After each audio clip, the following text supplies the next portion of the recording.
you know, there was a kind of a family thing. You know, it's usually when you sit around and watch video games, it's, you know, somebody playing them and everybody else watching them, but doing that whole kind of game thing, the band thing together, just, it's like everybody's involved, and especially for, you know, a parent like myself to do something with your kids is super cool. And then the second part of it, obviously, is that there's a chance for the kids to get kind of get introduced to a lot of the same music that I grew up with, the generational things. So they're sitting there and getting into Black Sabbath and Deep Purple and, you know, Mountain and CZR and Hendrix and all these different things. So there's a real kind of, you know, for somebody who grew up on 70s and 80s rock, it's very cool to see the kids be real passionate about the same things, you know, like they're sitting there playing, you know, the Black Sabbath stuff and the Deep Purple stuff and all that. It's really very cool.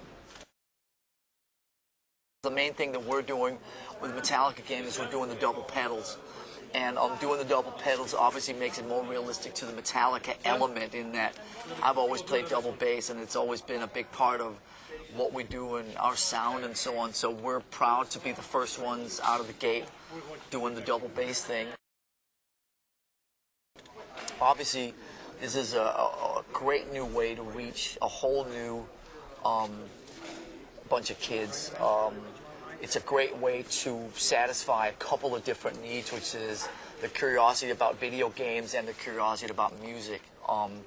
And when Death Magnetic, our record, came out in September and was released in the Guitar Hero format the same day that it came out in the stores and so on, obviously that was a really exciting thing to be part of, because we were the first ones out of the gate to release a whole album the day it came out in the record stores. And it was very successful.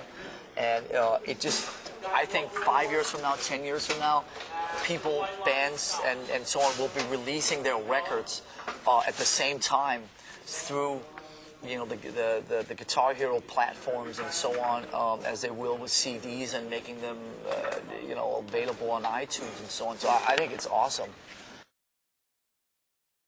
If you said 5 years ago, in 1999, it's 10 years ago, or in 2004, whatever, that you'd sit here and we would be sitting here doing an interview about Guitar Hero Metallica, what does that even mean? I mean, 5 years ago, this wasn't even on the map as a cultural phenomenon.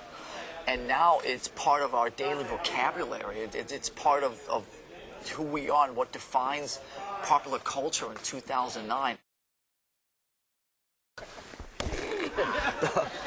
In the last couple of weeks, I started out kind of doing mostly drum stuff with the kids. But in the last couple of weeks, I've been doing more of the guitar stuff, and it's actually been kind of fun. I've been getting up to the medium level, and I enjoy actually doing the guitar stuff. It's kind of fun. And then, you know, we sat down and tried to, you know, look at a list of our inspirations and our influences, and picked a bunch of our friends really to, you know, be part of. And we got, I think, close to 90%